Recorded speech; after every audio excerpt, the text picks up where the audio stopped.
What's going on, guys? Chris from Out West with Chris, and today I wanted to talk to you about something totally different. Not doing a fishing conversation, not doing anything like that. I don't have any grandparents anymore, and I know some of you, if you're getting to be my age, are in the same boat as me. I still miss my grandparents quite a bit.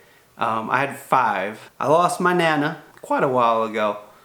After that, I lost my papa in 2015, I believe it was, and his wife, who was my grandma basically, she passed away about 18 months later, and she was a really cool woman. She was a Sioux Indian, and it's hilarious and bad all at the same time. So un-PC.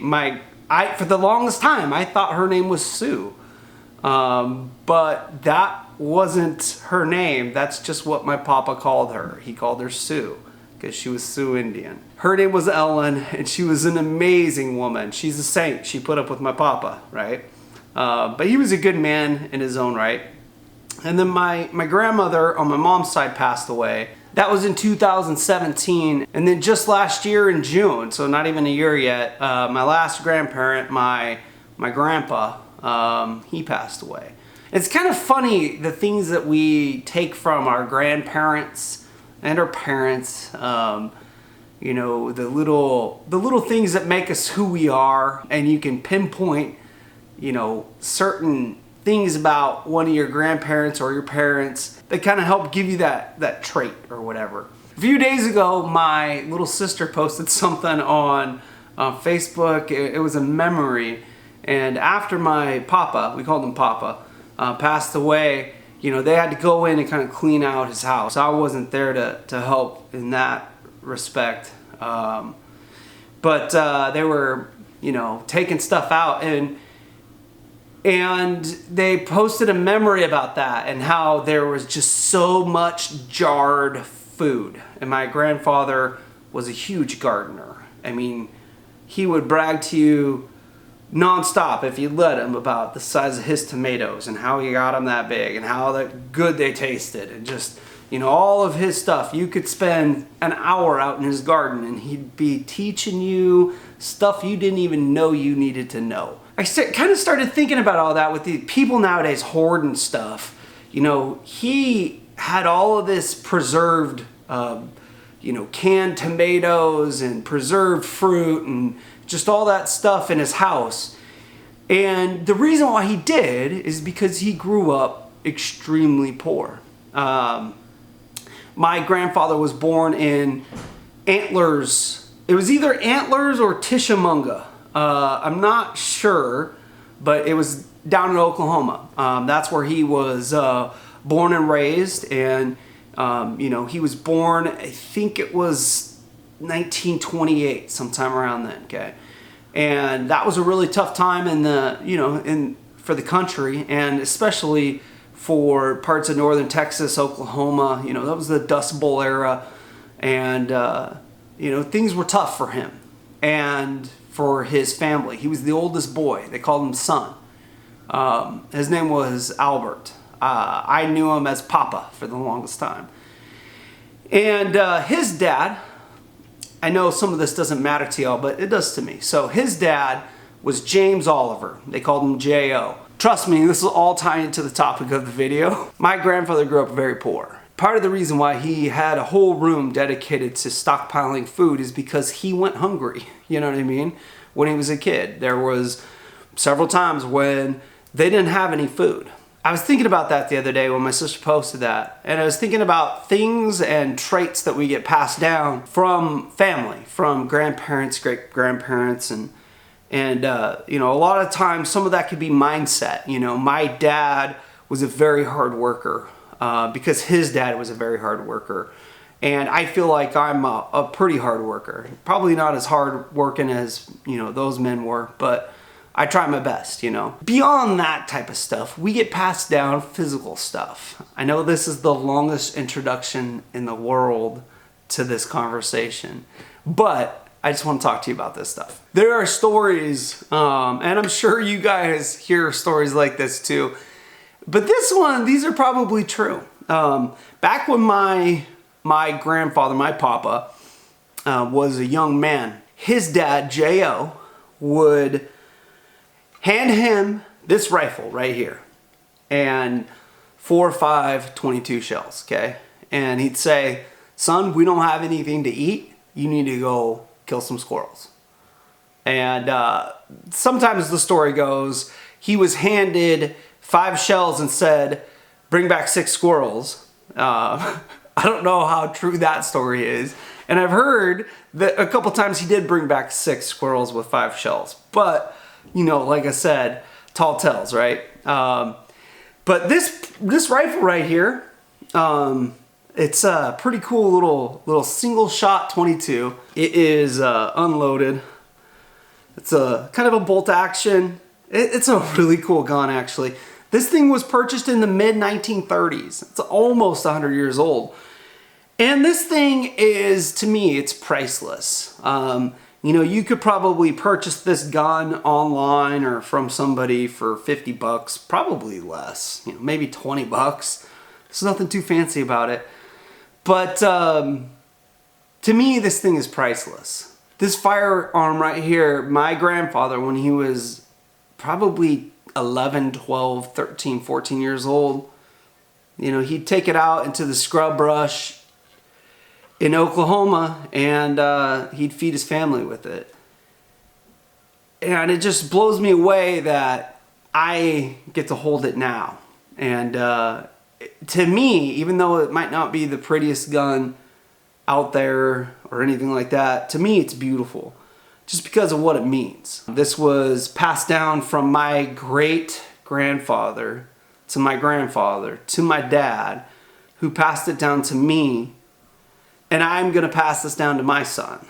And I'll be able to tell my son, your great-great-grandfather bought this in the 1930s, and your great-grandfather used this when he was a boy to learn how to shoot, to learn how to hunt, and to put food on the table. And that's kind of a profound thing to think about, you know what I mean? You know, I've been wanting to do this video for a while. I just didn't know the right ways to do it. The physical things that we get left to us, they have so much history to them, like this. You know, this has so much history, so much value in my family. And I feel extremely fortunate to have it. It's a safe queen, to be totally honest with you. I've shot it a few times. My son hasn't shot it yet, I don't think. But it's still true. It's such a good shooting little rifle. So a while back, I purchased a shotgun. And part of my purchase, I had a little bit of extra money, a little windfall. It was kind of a bonus from work. And with that bonus, I wanted to buy a new shotgun. I'd been using a Remington 870 Express since I was like 12, and I wanted something new. When I was looking for it, when I was shopping, I wanted something that I could pass down to a family member in the future, whether that was a grandson, my daughter, whatever. I wanted something nice, and I've done reviews on this firearm, but this is what I picked up. This is the Browning Golden Sporting Clays, and this is just an amazing little shotgun. Just verify she is unloaded. But I love this gun. I've shot it quite a bit. I like to take her out and shoot her occasionally just because it's super fun to shoot.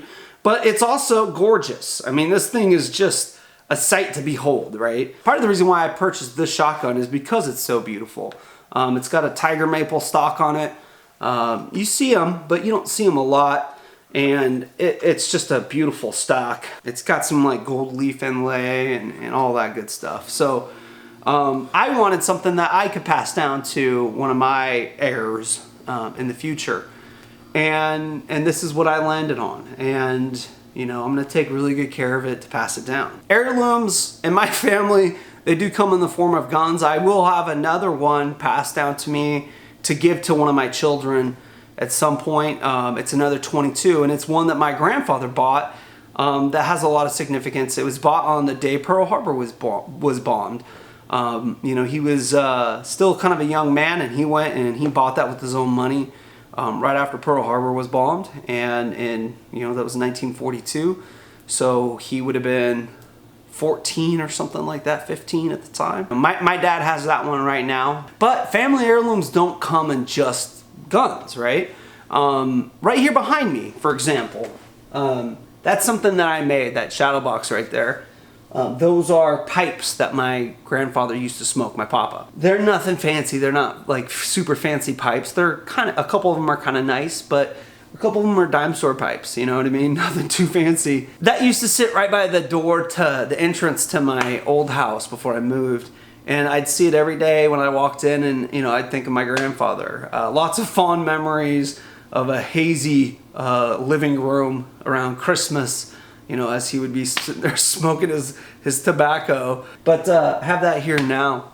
Another thing that I did recently, I purchased a knife from a friend, and he makes some really cool knives. It's back here on the shelf too. And this knife is it's a handmade knife. It's basically a piece of art. It's hand knapped. There's a couple different kinds of wood. There's antler, elk antler in the handle, and it's obsidian. It's rainbow obsidian. He hand knapped it, put it all together, and it's beautiful. And someday, you know, and I take a lot of pride looking at that, and someday I'll be able to pass it on to, you know, one of my kids or grandkids or something like that. And, you know, that it just kind of brings me joy thinking about that now. My buddy still has a few of those for sale. He makes them and sells them occasionally. Sometimes he keeps a few in his personal collection. So that was in his personal collection for a while, and he put it up for sale, and I picked it up, and very happy that I did. I love looking up, sitting over there in my recliner, and just looking over at my fish picture. Something else that I really love, my buddy Dean made that, and I had it framed and stuff, and I don't know if my kids are interested in any of that stuff, but to me, that's kind of like the art that I like to have in my house, is stuff like this and stuff like this knife right behind me. Handcrafted stuff, it just means a lot to me, and I hope that my kids enjoy it and they'll want it, that it doesn't just go to like a dumpster or something like that. If any of these rifles, if any of these guns go to dumpsters, I will, like, from the grave, crawl out of the grave and kick my kids' asses, okay? No pawn shops, no dumpsters, no nothing like that. They'll stay in the family. My mom's parents were dairymen, German Catholic dairymen. My mom was one of 12. I have like 30-something first cousins, not second cousins or first cousins twice removed or nothing like that. Like, these are kids I grew up with, right? This is something that I got for my grandmother. I went to Rome when I was younger. Went to the Vatican, bought her a rosary, and it's a rosewood rosary. Oh, I don't know if you guys have ever held one of these rosewood rosaries before, but you just smell them, and they smell really good. They're fragrant. They smell like roses. Anyways, I gave this to my grandmother when I got back from that trip, and when she passed away, my mom walked up to me and was like, "Here, this is yours," you know, and gave it back to me in the box that I gave to my grandmother. And it's kind of cool, you know, just thinking probably how many times my grandmother was praying for me, you know what I mean, with her rosary. You know, this is something I cherish, you know, I really hold this dear. There's a lot of stuff in my life like that, and I guess as I get older, I start to recognize that type of stuff. There's so many things like televisions and, you know, cameras and electronics and phones that we spend our money on. But if we look around, there's so many things that, you know, hopefully are in our lives that have more value, even though they might not cost as much. They should, in my opinion, have more value. My mom, She's an amazing wood carver. She's kind of stopped that, but has transitioned into quilting and makes some amazing quilts. And my family's lucky enough to have 5 or 6 of her quilts, and we use them all the time. And it's kind of cool to think about how those quilts could be passed down generations potentially, from my kids to their kids. And on the quilts she puts a little patch, when it was made, who she gave it for, if it was for a reason like Christmas or something like that, and then a date that she finished it off.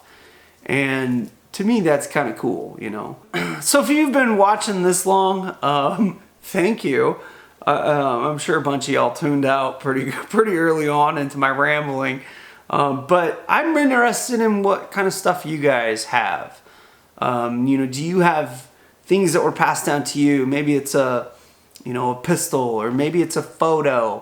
Who knows what it is? I have old photos of me and my older sister when we were little kids growing up on the farm that, I love them, and I will keep those close to me for as long as I live. It's like the original photo still. And part of my reason for wanting to talk about this is when I was moving, there was a lot of stuff that I had that I just accumulated in one house. I used to get these damn subscription boxes all the time, right?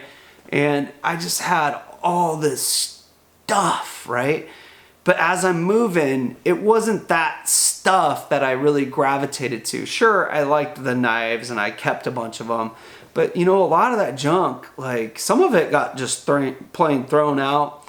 Some of it got donated.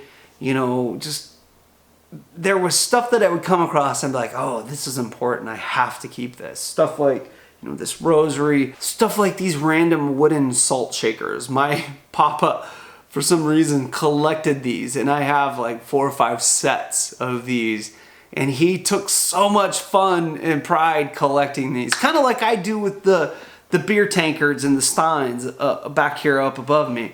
I have several of those. You can only see one of the shelves, but I collect those, and hopefully I'll pass them down to my grandkids, and they might get some enjoyment out of those, just like I get enjoyment out of these salt shakers. So what have you been passed down from family members that you either find interesting or odd, that you stumbled upon it, or that you have it, or things that you really value, whether they're physical things or maybe they're traits that you got passed down? I want to hear from you guys. I love the interaction. I love reading the comments when we do videos like this. Thank you guys for watching. I hope you found this video interesting. It's pretty simple. Simple videos. So next week there should be a fishing video. Who knows? We'll see if I can get out on the water between now and next Tuesday. All right. Thank you guys. I'd love to hear from you in the comment section. If you like this video, hit that thumbs up button. If you're new to the channel, hit the subscribe button, I guess. And thank you guys for watching. Thanks for getting out west with Chris. So you kind of know the video I was just doing, right? Yes. Okay. What do you think about some of these family heirlooms and some of the stories that you hear about, like your great-grandfather? Like you were just talking about a rock, right? Tell me the story about the rock. So, I don't know if I'm remembering correctly, but my great-great-grandpa, I think, was, he went up on a train with some of his siblings to go work on a sugar beet farm. And each weekend they would be able to, like, go to the city and, like, with some money and get some trees and stuff. And then they were, like, on the way back and they saw, like, a big green rock thing. So they got some, like, picks and stuff, and they, like, each broke off a piece for themselves. And then he just passed it on, and it was, like, an heirloom. So what do you think about this rifle right here? It seems like very. It's like it's very straight shooting. It feels like it's like very good sights and stuff. And then it's like, it's good. Yeah. Can you imagine? Small. Very small. It is, huh? Yeah, and it's like should be good for like shooting small stuff. Like squirrels or something. And it looks pretty old too. Yeah. like it was made a while ago. Yeah, so that was purchased back in the mid 1930s. And my papa, your great grandfather, would take that gun right there. Isn't that crazy? And he would go shoot squirrels and feed his family with that. What do you think? How does that make you feel holding that? Just knowing that it's that old and It feels like. It feels like if I were to be holding like a relic of like history or something. yeah, Like if we found like a recovered like thing from a war, like let's say we found like an old helmet or something like that, and it feels like I'm holding one of those type of things. yeah. So for our family, that's really important. So what's going to happen to you if you ever try to sell that once you get it? Big trouble. Big trouble. Yes. Big trouble. Yes.